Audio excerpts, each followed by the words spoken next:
English మాట్లాడడానికి భయపడుతున్నారా? అయితే మీకోసమే ఈ స్పోకెన్ ఇంగ్లీష్ క్లాసెస్. వెంటనే కాల్ చేసి జాయిన్ అవ్వండి. నమస్తే రమ్మగారు. నమస్తే జయ. రమ్మగారు, ఒక చందమామ కథ చెప్పండి. అంటే ఈ కాలానికి సరిపడే కథ అవునో కాదో కానీ అట్లా అనిపించిందా మీకు? బాగుంటుంది. అంటే జనాలు దీన్ని ఎట్లా తీసుకోగలరు అనేది తెలియదు నాకు. కథగా చాలా నచ్చింది నాకు. అగ్ని పరీక్ష. ఓకే. పూర్వం కాంబోజ రాజ్యానికి చిత్రవర్మ అని ఒక రాజుగారు ఉండేవారట. అవివాహితుడు. ఆయన పెద్దగా వివాహం ప్రయత్నం పెట్టుకోలే. వేటల్లో తిరుగుతూ ఉండేవాడు. ఏదో రాజ్యాన్ని విస్తరించడం, రాజ్యాన్ని డెవలప్ చేయడం, రాజ్యంలో ఏవేవో చేస్తూ ఉంటాం, ఇట్లాగే చేసేవాడు. వివాహితుడు కాదు. ప్రజలందరూ ఇంకా రాజుగారు ఎప్పుడు పెళ్లి చేసుకుంటారు, మనకి ఎప్పుడు సంతానం కలుగుతుంది, ఆయనకి ఎప్పుడు యువరాజు పుడతాడు, అలా ఆలోచించి అనుకుంటూ ఉండేవాళ్ళు. పెద్ద పెద్ద వాళ్ళని ఎవరైనా కలిసినప్పుడు ఇంకా రాజుగారిని పెళ్లి చేసుకోమనండి, ఇంకెంతకాలం వివాహితుడుగా ఉన్నాడు, రేపు పొద్దున రాజ్యానికి ఉత్తరాధికారి కావాలి, ఇలా అడిగేవాళ్ళు.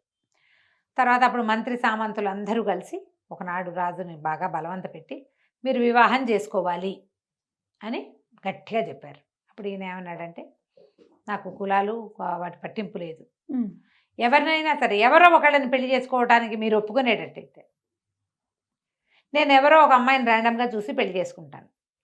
గుణగణాలే కావాలి కానీ కులగోత్రాదులు నాకు అక్కర్లేదు, అసలు వివాహమే వద్దు, నేను ఆజన్మ బ్రహ్మచారిగా ఉండదలుచుకున్నాను, మీరు చేసుకోమన్నారు కాబట్టి నేను అట్లా చేసుకుంటా అన్నాడు. రాజుకు పెళ్లి కావటమే ముఖ్యమని భావించినటువంటి ప్రజలు, ఈ మొత్తం ఈ పాలనా యంత్రాంగము అందరూ ఒప్పుకున్నారు. రాజుగారి పెళ్లి అన్నారు. పెళ్లి ఏర్పాట్లన్నీ అయినాయి. పెళ్లి కుమార్తె ఎవరో తెలియదు ఇంకా. అయితే పెళ్లి కుమారుడిగా అలంకరింపబడి ఇంకొద్ది గంటల్లో ముహూర్తం అనగా రాజుగారు అలంకారం చేసుకుని గుర్రం వేసుకుని ఆ నగరంలో నగర శివార్లలో ఉన్న ఒక పేద కాపు ఇంటికి వెళ్ళాడు. ఆ ఇంటికి మండిగానికి పసుపు కూడా లేదు ఆ ఇంట్లో. అదొక పేద కాపు ఇల్లు. కులం అందరూ కాపు అని చెప్తారు. వీళ్ళు ఏంటంటే పొలాలకి కాపలా కాయటాలు అలాంటి పనులు చేసే కుటుంబాలు అన్నమాట. ఆ పేద కాపుకి ఒక కూతురు ఉంది, సుగుణవతి. ఆవిడ పేరు గుణవతి.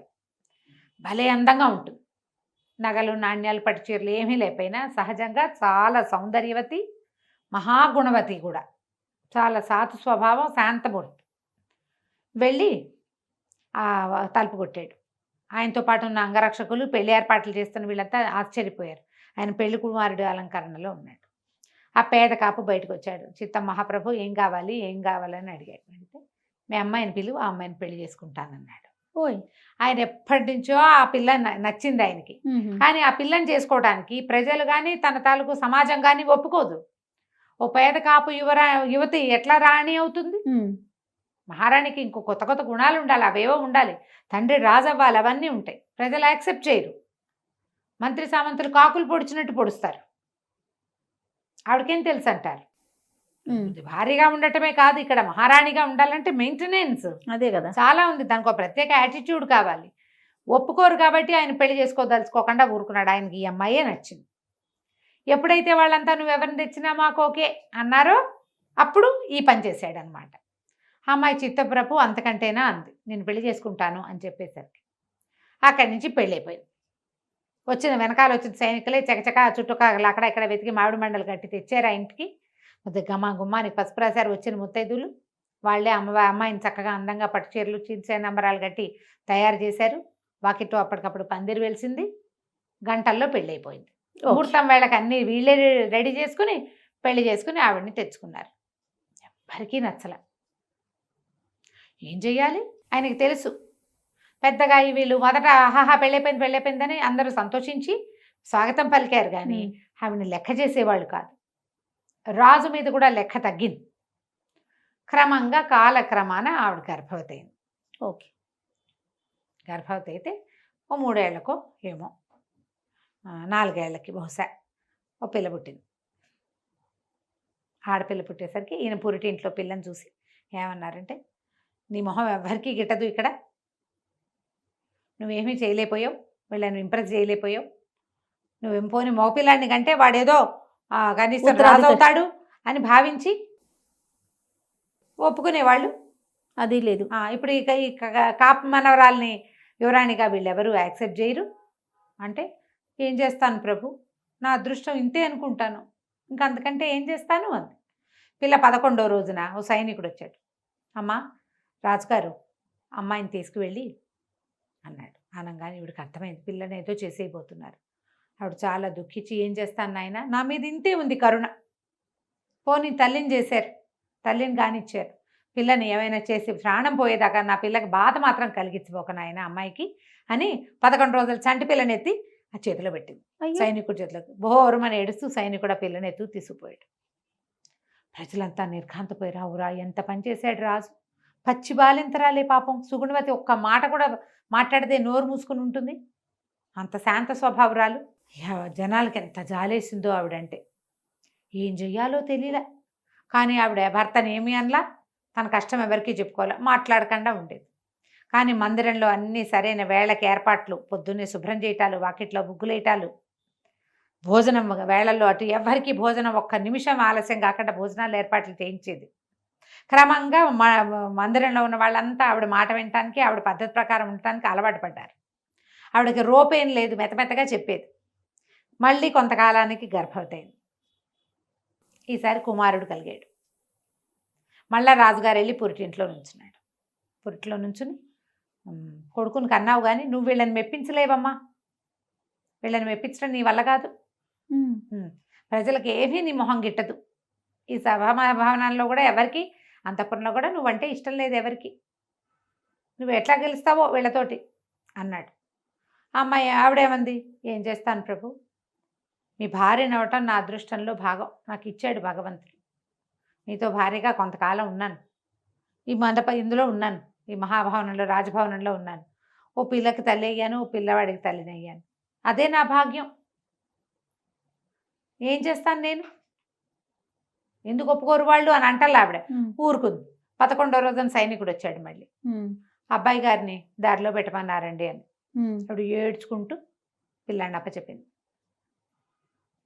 ఇక ప్రజలకి ఎంత పెచ్చొచ్చేసిందంటే, పని చేస్తాడా, మగపిల్లాన్ని ఇచ్చేస్తారా ఎవరైనా, తనకి ఇష్టానికి తనకు నచ్చిందని ఆవిడని పెళ్లి చేసుకుని ఆవిడని తెచ్చి మండపంలో పెట్టి మందిరంలో పెట్టి ముందు పిల్లని పంపేశాడు, ఇప్పుడు పిల్లాన్ని కూడా పంపించేశాడు.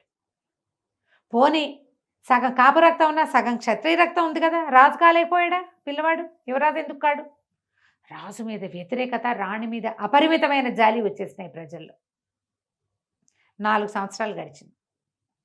రాజు ఏం చేశాడంటే, అక్కడికి బాగా దూరంగా భీమశీల నగరం అని ఒక నగరం, ఈయన మేనమామలు అక్కడ రాజులు, ఈ పిల్లలిద్దరూ అక్కడ పెరుగుతున్నారు. ఓహో, పిల్లని అక్కడ పంపించేశాడు. 4 ఏళ్లకి మళ్ళీ 2-3 ఏళ్ళకి చిన్నపిల్లాడు కూడా అక్కడికే వెళ్ళిపోయాడు. అక్కడ ఆయన మేనమామలు ఉన్నారు, శుభ్రంగా పెంచుతారు, మేనమామల పెంపకాలు మంచివి కదా, అక్కడ పెరుగుతున్నారు. ఈవిడ అట్లా కామ్గా ఉండేది, ఒక్క మాట అనలా భర్తని. ఆయనతో సంసారంలోనే ఉండేది, రాజ్యభారం వహించేది, చుట్టుపక్కల ఉన్న దేవాలయాల్లో అర్చనలు అన్నీ జరిగేవి. 4 ఏళ్లకి ఆయన ఒకరోజు, అమ్మా నువ్వేం చేసినా వీళ్ళ మెప్పు పొందలేవు, అందుకని నిన్ను వెనక్కి పంపించేద్దాం అనుకుంటున్నానంటే, మహాప్రసాదం అలాగే వెళ్ళిపోతానంది ఆవిడ. ఎంత సాధ్వీరమ్మ గారు. దిగి వెళ్ళిపోయింది. ఆవిడ వెళ్ళిపోయి తండ్రి దగ్గరికి వెళ్ళిపోయింది, పేద కాపు ఇంటికి. వాళ్ళ ఇల్లేం మారలా, ఈవిడ రాణి అయింది కానీ వాళ్ళు మామూలుగానే ఉన్నారు. ఈవిడ రోజు అంతకుముందు 10 ఏళ్ల నాడు ఏం పని చేసేదో, 10 ఏళ్ళ మరి ఇంతకాలం అయింది కదా, 10 ఏళ్ల క్రితం ఏం పని చేసేదో, బావికి వెళ్ళి నీళ్లు తెచ్చుకోవటము, ఇంట్లో అన్నం వండుకోవటము, వాకిలు అలకటము, వాళ్ళ నాన్న ఒడ్లు తెస్తే అవి బాగు చేయటం, దంపటం, చాట్లో వేసి చెరగటం మామూలుగా చేసుకునేది. నేను రాజుగారి భార్యనని ఏ రకమైన యాటిట్యూడు ఆవిడ చూపించలే. ఇంకేమిటి, నా భోగం అయిపోయింది, పోలీ నువ్వు భోగం ఎన్నాళ్ళు అంటే మా అత్త సంతపాకి వెళ్ళొచ్చేదాకా అని. సాయంకాలం అయ్యేసరికి వైభోగం అయిపోయింది, సంతానం కూడా కలిగింది, జీవన సాఫల్యం లభించింది. ఆవిడ నిశ్శబ్దంగా ఉండిపోయింది. 2 ఏళ్ళు గడిచినాయి. అసలు రాజు అంటే ఎవర్షన్ వచ్చింది ప్రజలకి, చిచ్చి అనుకున్నారు. అసలు మంత్రులు సామంతులకైతే మరీను మహాసాధ్వి. ఆవిడ వెళ్ళిపోయాక అల్లకల్లోలం అయిపోయింది ఈ అంతఃపురం అంతా. ఆవిడ ఎన్ని రకాల మేనేజ్మెంట్లు చేసేదో నిశ్శబ్దంగా, మొత్తం మేనేజ్మెంట్ అంతా తలకిందులైపోయింది. కొంతమంది దాసాసి కన్నా సాయంత్రం అయ్యేసరికల్లా ఏడ్చు కూర్చునేవాళ్ళు ఆవిడ లేదని. దేవాలయాల్లో అర్చకులు కూడా దీనంగా ఉండేవాళ్ళు. ఆవిడ ఎంత ఆదరంగా పలకరించేదో, ఎంత బాగా చూసిందో, ఎంత మంచిదో, ఎంత నిశ్శబ్ద ప్రాణో. ఆఖరికి పురుడు పోసిన దాదులు వాళ్ళు గట్టిగా నొప్పి వచ్చినా ఏడ్చిన రకం కాదమ్మా, ఆ తల్లిని ఇట్లా క్షోభ పెట్టాడు రాజు అని రాజునే తిట్టేవాళ్ళు, తిట్టుకునేవాళ్ళు, ఏం చేయాలో తెలియక. సరే రాజుగారు ఒకనాడు నేను మళ్ళీ వివాహం చేసుకోదలుచుకున్నానని అనౌన్స్ చేశాడు. అనౌన్స్మెంట్ అయ్యేసరికల్లా చుట్టాలు పగ ఏముంది, పెళ్లి ఏర్పాట్లు అవుతున్నాయి. ఈసారి పెళ్లి కూతురు ఎవరో ఎవరికీ తెలియదు. కిందటిసారి అటకే చేశాడు కదా ఆయన. పెళ్లి ఏర్పాట్లైనా నగరం అంతా అలంకరించారు.